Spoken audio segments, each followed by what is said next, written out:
நம்ம ரஜினி சார் நடித்த கூலி திரைப்படத்திற்கு ஒரு சில கலவையான விமர்சனங்கள் கிடைத்தாலுமே படத்துடைய வசூல்ல எந்த குறையுமே வைக்காமல் இந்த படம் வசூல் ரீதியாக ஒரு மிகப்பெரிய சாதனையா படைச்சது. அதாவது படத்துடைய பட்ஜெட் வெறும் 350 கோடி, ஆனால் படத்துடைய வசூல் 700 கோடியை நெருங்குச்சு. இந்த நிலையில இதனை சமீபத்துல இந்த படத்துடைய இயக்குனரான நம்ம லோகேஷ் கனகராஜ் கூட ஒரு விழா ஒன்றில் உறுதிப்படுத்தியிருந்தாரு.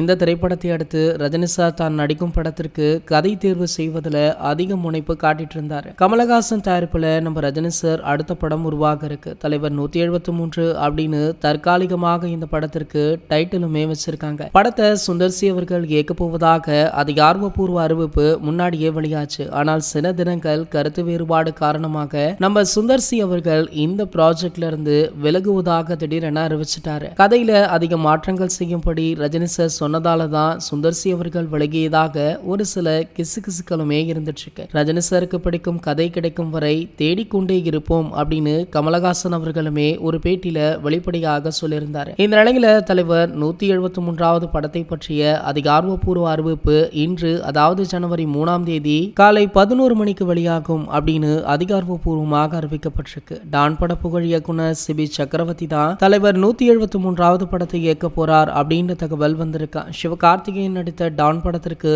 நல்ல வரவேற்பு கிடைத்திருந்தது. அதே போல இந்த படமுமே மிகப்பெரிய வெற்றி பெறும் அப்படின்னு எதிர்பார்க்கிறாங்க. படத்தை உறுதி பண்ணது மட்டுமல்லாமல் படத்துடைய முதற்கட்ட வேலைகள்ல இயக்குனர் அவர்கள் அதி தீவிரம் காட்டிட்டு இருக்காரா. அதன்படி பாத்தீங்கன்னா இந்த படத்துடைய வில்லன் பற்றியும் முக்கிய தகவல் வைரலா போயிட்டு இருக்கு. அதாவது பாலிவுட்ல இருந்து ஒரு முரட்டு வில்லனை சூப்பர் ஸ்டார் ரஜினிகாந்த் அவர்களுக்காக தேர்வு பண்ணிருக்காங்களா. இதற்கான அறிவிப்பு நாளை வெளியாக உள்ளதாக சொல்லப்படுது.